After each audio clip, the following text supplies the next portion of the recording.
मैं आपको शुल्क मुक्ति के लिए आवेदन पत्र बताऊंगा। देखिए, पत्र हर किसी को आता है, लेकिन खास बात यह है कि तरीका नहीं आता। लिखना कैसे है ताकि एग्जामिनर हंसते हंसते नंबर आपको दे। अच्छा, मैं इसी बातें डंके की चोट पर क्यों कह रहा हूं? क्योंकि मैं अपनी जो कोचिंग है उससे मेरे बहुत सारे टीचर है ना, एग्जाम में हाल में चेक करने जाते हैं। जहाँ मैं स्कूल में पढ़ाने जाता हूँ ना, उस स्कूल से भी बहुत सारे बच्चों की कॉपी चेक करने के लिए टीचर जाते हैं। हर साल ड्यूटी रहती है। जो तरीका उनसे सीखा है, उन्होंने जो तरीका बताया है, और जो मैं बच्चों को कोचिंग में फॉलो करा रहा हूँ लगभग 5 साल से, तो वही मैं चीज़ें मैं आपको बताऊँगा। तो आइए, शुल्क मुक्ति के लिए आवेदन पत्र आपको बता रहा हूँ और ध्यान से समझिएगा। सबसे पहले यहाँ पर आपको महोदय लिखना है या फिर सेवा में। विनम्रता के साथ आपको यहाँ पर शब्द का यूज़ करना है। तो सेवा में हो गया, श्रीमान प्राचार्य महोदय, क्योंकि ये प्रार्थना पत्र आपके प्रधानाचार्य को लिखने के लिए बोला है। यहाँ पर प्रधानाचार्य मतलब होता है प्राचार्य ही, ठीक है। श्रीमान प्राचार्य महोदय, शासकीय उच्चतर माध्यमिक विद्यालय खड़ी, आष्टा जो भी है, सीहोर, भोपाल, जो भी आपका क्षेत्र है, ठीक है, वो लिख देना है। विषय, ये दोनों चीज़ों को ध्यान से रखते हुए इस चीज़ का विशेष ध्यान रखना है कि ये सेवा में और विषय देखो एक ही सीध में हो, ठीक है। ये देखो, आप यहाँ से देखो ध्यान से, और इसके बाद में ये श्रीमान और ये साला दोनों एक सीध से शुरू हो, बस इस चीज़ का ही विशेष ध्यान रखना है। तो इस तरीके से आपको कर देना है, ठीक है भैया। और यहाँ पर कोमा लगेगी, यहाँ पर पूर्ण विराम लगा देना है।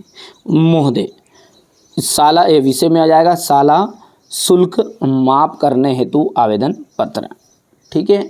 महोदय, सविनय निवेदन है कि मैं आपके विद्यालय का कक्षा 9वीं का छात्र हूँ, कक्षा 9वीं का छात्र हूँ।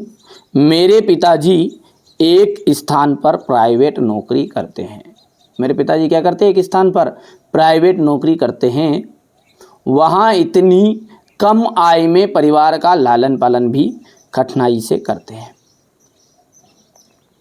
सविनय निवेदन है कि मैं आपके विद्यालय की की कोई भी बोल सकते हैं आपन, ठीक है, कक्षा 9वीं की छात्रा हूँ।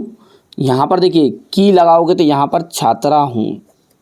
मेरे पिताजी एक प्राइवेट नौकरी करते हैं, वहाँ इतनी कम आय में परिवार का लालन पालन भी कठिनाइयों से करते हैं। अतः प्राचार्य महोदय जी से निवेदन है कि वहाँ मेरी परिस्थितियों को ध्यान में रखते हुए मेरी साला शुल्क माफ करें।